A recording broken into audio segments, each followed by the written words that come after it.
think it takes time and testing and trying new things. I thought I wanted to be a college coach. That didn't work. I thought I wanted to do overall player development. That didn't work. I thought I wanted to, just be a shooting coach. And in a way, I'm still doing that, but it wasn't quite right. You are listening to the Bridging Impact Podcast, transforming leaders on and off the court with host, Coach Furtado. Without further ado, let's dive in. Hello, everyone, and welcome back to another episode of the Bridging Impact Podcast. I am excited today because we have shooting coach and mentor, founder of Shooters Shoot, always on the road, hard to nail down, but we got the time today, so I'm really excited to have BriAnna Garza join us on the show today. So welcome, BriAnna. Yeah, thank you. It's just so you know, it's BriAnna, like banana, but that's a common misconception. It's been great. Today is day 532 on the road for me, just building the business, following the path. So it's I'm glad we finally got to get connected.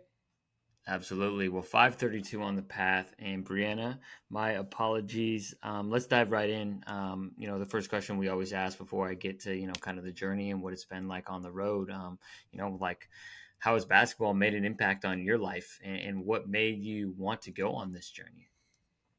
Yeah, I think basketball, I'm finding, is just a universe ever expanding. Who knew that this was a niche to begin with, and that this niche would lead to all of the other niches inside of it in shooting? And I think, obviously, as a player, basketball was the first opportunity anybody ever gave me, or the first opportunity I got to lead anything. And I've always really felt that was a personal legend of mine, is to lead something bigger than me. And so basketball gave me my first shot at doing that. And getting into coaching after playing, I tried the college coaching thing. Wasn't enough joy in the gym for me, to be honest with you, and pivoted into development. And now we're here. Pivoted into development. So you're talking about, I think, leading yourself and kind of finding yourself. When it comes to that, when did you recognize, and was it when you were a player or as a coach, that, basketball is giving you this opportunity to kind of lead? It's funny. In my adult life, nobody ever really let me lead anything. In basketball, they did. When I was young, high school, college, I was always the point guard, and I had that opportunity there, and I loved that. But once I became an adult, nobody, and I guess I was young, so at the beginning of all of these things, so I guess that sort of makes sense. But even within my roles, as a bar, I bartended at Chili's for 7 years, and they never let me train any other bartenders, right? So little things like that, it was like, man, I just wish somebody would have given me the chance. And so as it goes, Shooters Shoot came along, and it was sort of a way where it's like, if somebody doesn't give you the platform, you give it to yourself. Right. And so how has that, kind of experience for yourself kind of influenced your programming and how you teach and lead and coach? And, it's more than shooting, right? We both know that. It's about leading oneself and helping people figure out who they are. So how has that experience helped influence your coaching? Yeah, I think everybody just wants to be believed in. I think shooting is freaking hard. And when you can teach somebody to go through something hard and go through slumps and keep it moving and let it be hard, and just trust that you're going to come out on the other side despite not having evidence in front of you, which is essentially what all of us who experience success have had to do. We've had to scrape quarters off of our, floorboards in order to get laundry done. Teaching that through the medium of shooting, the audacity of self-belief. I don't have any evidence in front of me yet, but I have the audacity to believe I'm going to still get this thing done. How do we develop that? How do we tap into that audacity of self-belief? Because that is the challenge, right? In getting some certain athletes, right, to develop and, almost develop a mindset of I am a shooter, right? Before, maybe even mastering some of the technicalities of it. Yeah, it's funny. I was just on an interview with another podcast, the Play by Play podcast. But he asked me the same question, and yeah, I think I'll give the same answer. Have you ever heard of the Pygmalion effect? The Pygmalion effect. So my background is in psychology, and it was one of the studies that I always really remembered was, back in the 80s, psychologists could just do whatever. There wasn't any parameters on, like, I wonder what this experiment will do to somebody long term. Like, do you remember the Stanford prison experiment? Yeah, like they were just like, hey, let's try it and just see what see what happens. And so this was one of those experiments where they went to an elementary school, these researchers, and they asked the administrators, hey, can we give all of your elementary students this test? And I think we're going to find and identify the bloomers, is what they labeled them at your school. And we just want to see if we're right. And so the administrators were like, yeah, do whatever. And so they had all of these students take this test. They got the test back, they threw them in the trash can, and they just arbitrarily, randomly picked 7 students in each class to label them as bloomers. And they told the teachers of them, they said, okay, these are your 7 bloomers, just so you know. And they didn't really tell them anything else. At the end of the school year, every single one of those students that they labeled as bloomers were doing better across the board: math, science, reading, social skills, whatever. And all of this came back to the teachers simply believing that these students were labeled as bloomers, that these were the students that were supposed to, by this arbitrary test, be successful.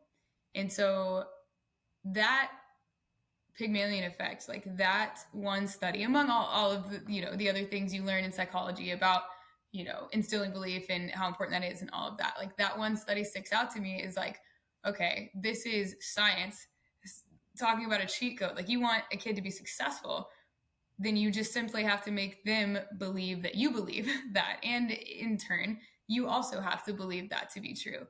I was at a conference last weekend, and a coach asked during a presentation, hey, what if we don't have any green light shooters? Because this one position was like, this is for your green light shooter, this is what you do. And the coach said, well, what if I don't have any green light shooters? I'm like, well, if you don't believe you have any green light shooters, then you never will. Then you start there. Like, you have to believe that they can become a green light shooter, or you won't have any. Yeah, and so that's kind of the foundation of all the way that I train. Is I prioritize that, because everybody wants somebody in their corner, and that's how you build audacity into somebody. Is they have to believe somebody that they look up to and that they respect has the audacity to believe in them too. I think that's where it starts. That is a great place to begin. And I have heard the saying of, and I'm sure you have as well, like leadership is the transfer of belief. And what is that like belief in that, like, kind of relaying, into their potential? What does it sound like? What does it look like? I guess what is the feeling of it? Yeah, I think hype people get paid. I think not being too cool to hype up your kid whenever they reach this thing that they've really been trying to go after, and like make a scene out of it. Something we do intentionally is we'll see the behavior that we like, or we see somebody make a mistake and then redo it again, and we'll stop the whole gym and we'll be like, yo, Johnny, I saw you mess that thing up 2 or 3 times, and you still kept going, and you bring attention to it, because that's really what it is. It's less on, can you do this sick move and step back, sidestep, whatever, but can you not do it over and over and over again and still continue to try to do it? And so we even highlight those behaviors of, like, did y'all see what little Johnny just did? He just kept going, and when he didn't have to, he could have let that thing defeat him. And so behaviors that get celebrated get repeated, and we hype people up constantly. And we give that feeling of being hyped by somebody that you look up to, by somebody who looks like you or doesn't look like you, or you're somebody that is your leader, because many of us were not coached like that. Yeah. And so I think part of my own, audacity, if you will, I think I just got lucky. I think how some people have, they're naturally inclined to singing, or they're naturally inclined to be athletic, or they're naturally inclined to have like a math brain. I think just by dumb luck, I was naturally inclined to be motivated by doubt, or by somebody thinking I can't do something, or, you know, things that when things go wrong, I've never had, I don't know where that came from. Likely from my parents not letting me quit anything. But I think adversity has never really been something that I've struggled with, that has taken confidence away from me. And I wish I had a better answer for, like, I really think I just got lucky in the way my brain was wired. And so I think I find it to be my role to teach that, to teach the way that my brain accidentally got wired to think, because I think it is something that can be learned, just like singing, or being good at basketball can be learned. It just takes some people longer. Some people are naturally inclined to it, and I was lucky to have the latter. And that makes a lot of sense too, because to be a great shooter, right, you have to have that resilience mindset because you Mm. miss so many shots as a shooter. And so I'm just curious, I'm thinking about, certain athletes as I'm hearing you talk, like in passing on that belief. And when you're working with different athletes, like in, different scenarios, how do you help them get through, the quote unquote shooter slump? And I think shooting is honestly probably one of the most mental parts of the game of basketball. I mean, I'm not going to say it's the most mental out of any sport, but just because of its nature of the ebb and flow. And, you may be shooting some shots in rhythm, like there could be different reasons and nuances. And it's just like so much going on up there. Like, how do you teach that resilience after, a couple of bad shooting games? Yeah, I think I put a huge foundation on making sure to communicate that your worth is not equal to your wins, and doubling down on that. That plus something I used to say to myself, and used to say when I was coaching teams, is law of averages. Like, all right, you've missed the last 7 shots, next one's bound to go in.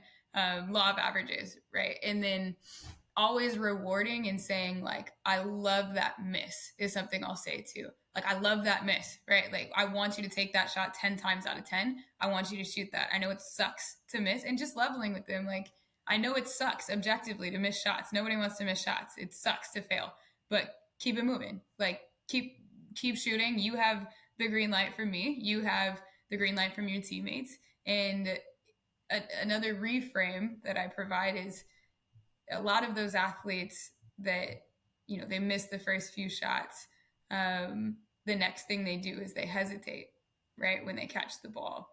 And we all used to do that. We've all been through that.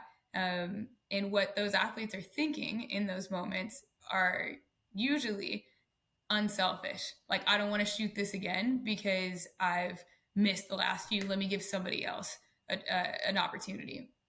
When really, the reframe that I stumbled upon, was in that moment when you catch the ball, despite having missed before.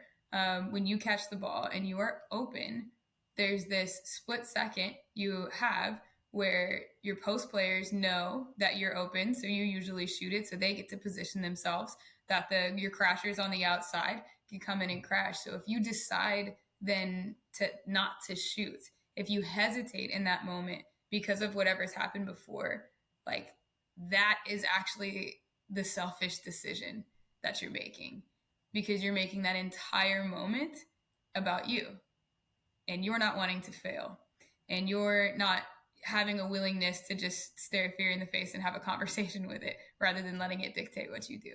And so that's another reframe that I make for my athletes, especially, at these shooting camps that I run, is like, I get it. You don't want to miss. Cool. Nobody wants to miss. Can you continue to shoot anyway? Because otherwise, you're just making this whole thing about you. That's an interesting reframe. I think when you're thinking about it, you're catch and shoot. You're like originally when you're thinking, you're like, I don't want to let my teammates down, right? But that's like it's your role to let it fly, Yeah. and so it's your role in the offense, and that's the flow, right? You're talking about the different crashers, and so people are playing off of you and expect you to shoot. Oh, he or she has 3 or 4 feet of space. They're gonna knock it down, right? And so recognizing that is in an important spot. And I think that's kind of an interesting way of looking at it. And I think that's kind of the art of coaching, is helping players kind of like reframe Yeah. and think of things in different ways. Right. Get out of their own way. And then, especially young athletes, like they want to be unselfish. Most of them, anyway, they want to be the person that's the right person for the team. And so all of that's coming from a great place, right? From the same place. And it's, when you kind of give them the freedom to understand, like, oh, it's okay that I'm not making this shot, that this outcome isn't what we want, because at least we can predict the behavior. And if I can be counted on to be the one that I'm going to do the thing that needs to be done, even when it's hard, even when it's hard emotionally, then that is better than me hesitating because I'm scared of the outcome, because it's not really about the outcome anyway. Right. No, 100%. And I think one of the things that I've seen in your content, and then I also have coached with PGC, is NATO not attached to outcome. And Mm. what you're talking about of the importance of being like, I love you, no, whether you make the shot or not, or whether we win the game or not, so people can feel safe, right? We play better when we feel safe, when we feel like we belong. Like at the end of the day, that's what we like crave for on teams. So just making sure. Can you talk about what the acronym NATO is, and how you use it? Yeah, NATO's an interesting one. Not attached to outcome is what it stands for, and I think it's best used to when you're giving space to experiment. So we'll use NATO when we're having athletes experiment with range or experiment with a new set of footwork or whatever it is that like literally let go of the miss or the make. I'm not worried about that. I'm worried, can you move your body in this way, and just try to just look for rim hits is what we're looking for. Whereas, we also have this have sometimes where outcomes do matter, when you're charting your results, right? Because you need to measure things in order to know that you're getting better at them. I think it's an ebb and flow. Outcomes of games do matter. Wins and losses matter. But again, coming back to like we don't equate your worth to your wins. Doesn't mean it doesn't suck to lose. It does. But we always like can say we're going as hard as we can after this goal. Right. In these drills, we're not attached to outcome. We're feeling something different. In this situation, we are. We're trying to put in as many shots as we can. In that case, the outcomes do matter. But overall, like your worthiness is not equal to whether this ball goes in or not. It doesn't mean it doesn't suck when you miss. And so constantly like fighting that fight with yourself and with and for them has been, yeah, my philosophy of teaching. And it's I don't think it's something that you ever just like suddenly have.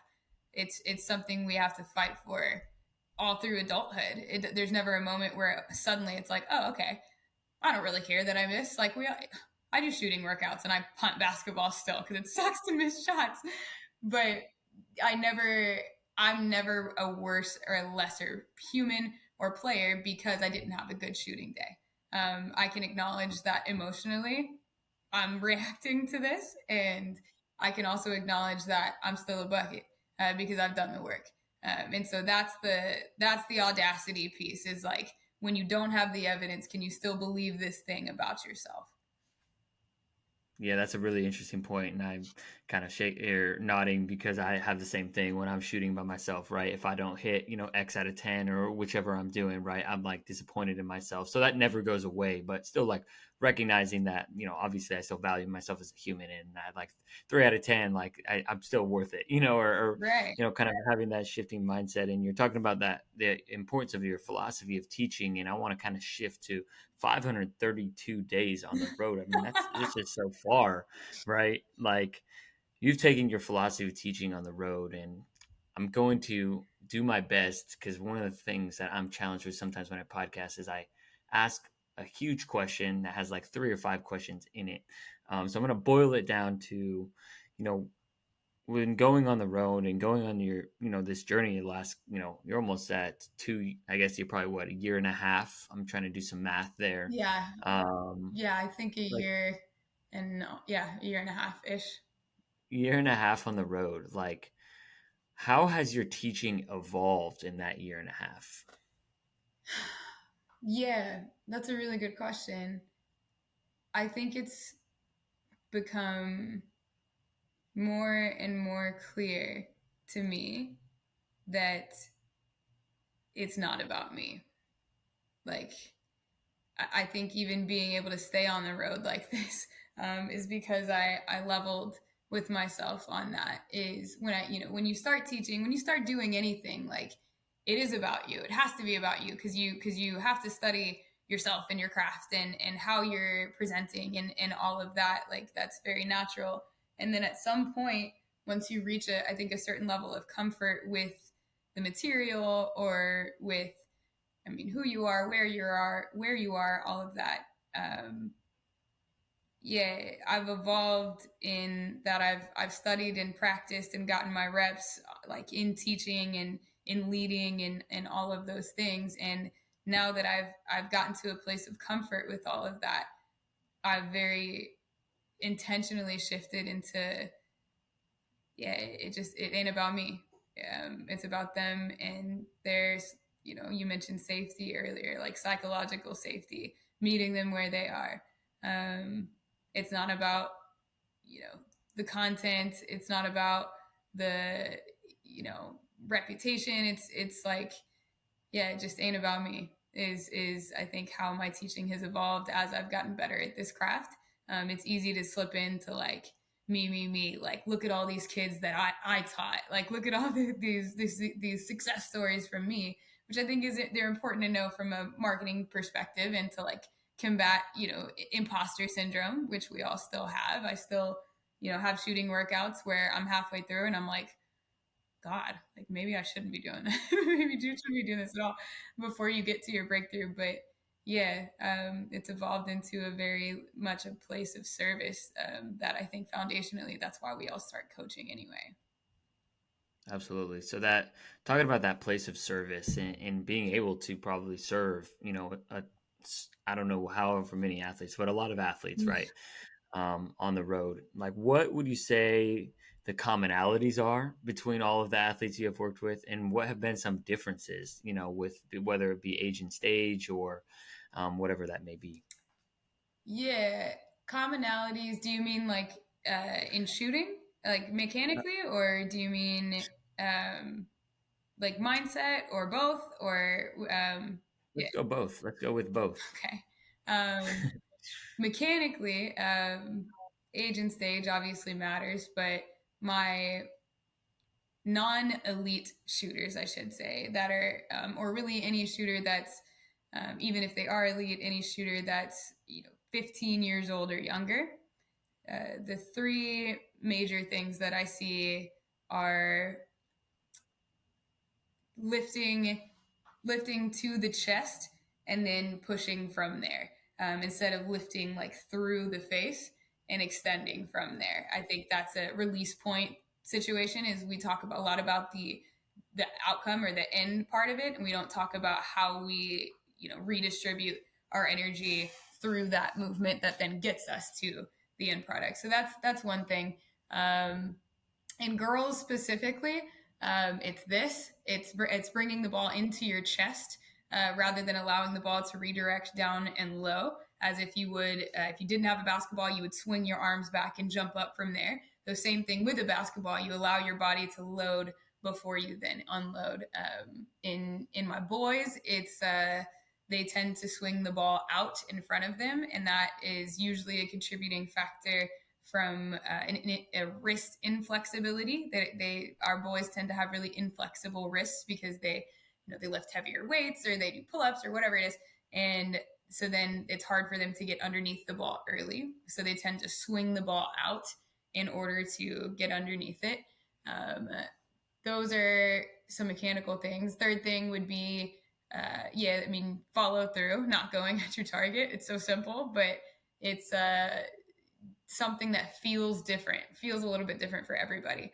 So those things, and then also feeling, oh my gosh, elbow in has just like that teaching cue has vastly disturbed the feeling of shooting, the ability to move through in a comfortable way. This is not to say we'd go elbow out by any means, but like we don't teach chicken wings, but allowing the body to tilt, not away from the basket, to tilt so our shooting side is towards our basket, and then lifting with comfort, where we still lift in a straight line, our elbows move in a straight line, they come up together, they don't come up outside, is really important. But when we teach elbow in over and over and over again, that causes such an abnormal movement biomechanically in our bodies that then our bodies want to compensate, and then we lean to the right. That elbow in teaching point is one that I don't give. We correct any chicken wing situations, but I think those things have been the biggest problems to help correct. Overall, the shooting smooth, the follow through, and then the trying to get a good feeling of shooting, an athletic feeling of shooting. Mindset, everybody's so afraid to miss. Consistency, right, is the when I ask players where do they want to get better at shooting, and they say I want to be more consistent, and it's like everybody wants to be more consistent. Like that's such a hard thing to say, oh yeah, I can make you more consistent, because it's really law of averages. Can you continue to shoot confidently, catch and shoot, and understand this is the right decision that I'm making, despite the evidence in front of you? So that might speak to otherwise. So mindset wise, it's how do you teach them to still believe through the slumps and to keep shooting through the slumps, or make something else happen for themselves? Go get a layup, go get a foul drawn, go shoot a couple free throws and see those go through. How do you keep working through that? And the hesitation thing, especially for our non-elite athletes, or non-elite shooters, the ones that are working their way up to becoming elite shooters. Those are the common problems in mindset, is just continuing to shoot even though they might not be there yet. Yeah, that makes a ton of sense. And it's really interesting how you kind of bring up certain points around, talking about getting that wrist loaded. So when we're talking about loading the wrist for boys specifically, how do we make sure that they're getting their ball and hand under it without causing too much pain? Yeah, so a lot of the time they'll have their hand on the ball with a flat wrist, right? And so therefore the hand gets on top of the ball, and then they have to bring it up and somehow get under at the top of the ball. And again, there's no absolutes in shooting. This is just from, what we study is how do we simplify this movement so our bodies are more likely to repeat it over and over again. And we found that if you teach them to load their wrist early on the ball, so not get behind the basketball, but to have your hand on the ball. The way I explain it is I have them pretend like they're holding a cup of coffee down by their hip.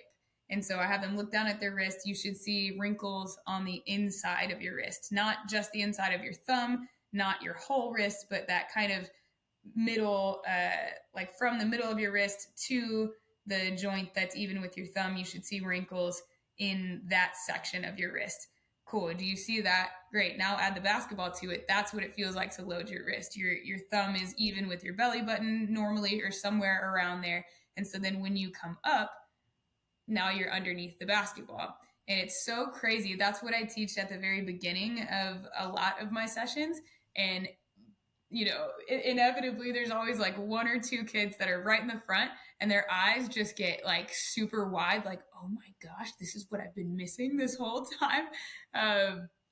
So yeah, that's what I mean by like teaching that wrist flexibility is if we load early, then we don't have to worry about loading somewhere else in the shot. Then it just simplifies. Now I'm already loaded. All I have to do is come up and unload. Are there certain like wrist exercises or stretches that boys should be doing? Because I know sometimes my boys have pain when they shoot with their wrist locked. Yeah, I think you can be intentional about activating and stretching your wrist if you know your wrists are unflexible. A lot of my boys have played baseball or something, so that tends to contribute to some inflexibility. And then you just, if you know that's true about yourself, then I mean, it's just moving your wrists around, activating them, stretching them, flexion and extension, wrist circles, those sorts of things are what we do for those athletes. And again, it won't be the same for every athlete, but research would show the earlier we load, the more simple our shot can be. Our shot line can not cover as much space, which in theory would tell us that when we have defense in front of us, when we have to make a read, the simpler thing that our body remembers, the better, because that movement won't have so much variability inside of it. Gotcha. That makes a ton of sense. So, speaking of women's basketball and teaching girls how to shoot, I'd love for you to tell the audience what you got going on regarding the women's Final Four next year. Yeah, yeah, the women's Final Four in Cleveland. Um, yeah, we're about 9 weeks ago. I just had 20 seconds of insane courage that I think had really been building up from my own experiences at conferences as being the token woman to speak at them. And, you know, over this past summer, one of the conferences I was asked to speak at, where they were great people, right? Very well meaning. And I made the mistake of thinking that they wanted me to talk about shooting at a player development conference when they wanted me to talk about what it's like to be a woman in the space.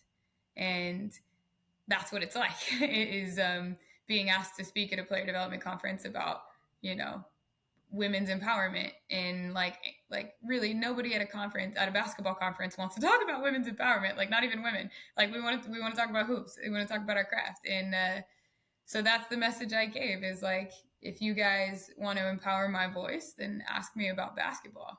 And that's how we go about changing the game. And so from that birthed an idea that in 20 seconds of insane courage, I decided to pull the trigger on. And we're running the first ever completely female-led coaching conference at the Women's Final Four this year. Nancy Lieberman is our headliner.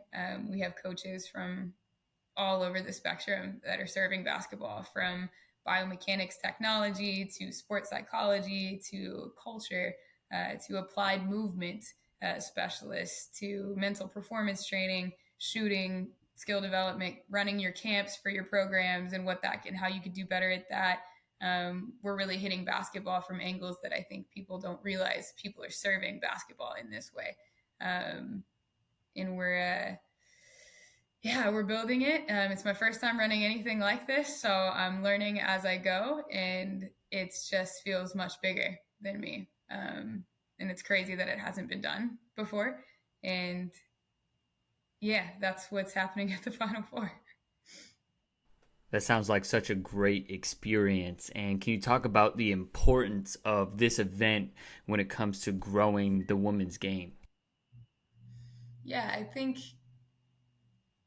it's about giving a platform to these women who are the best coaches I know of basketball. They really are some of the best coaches of basketball that I know, and they all just happen to be women.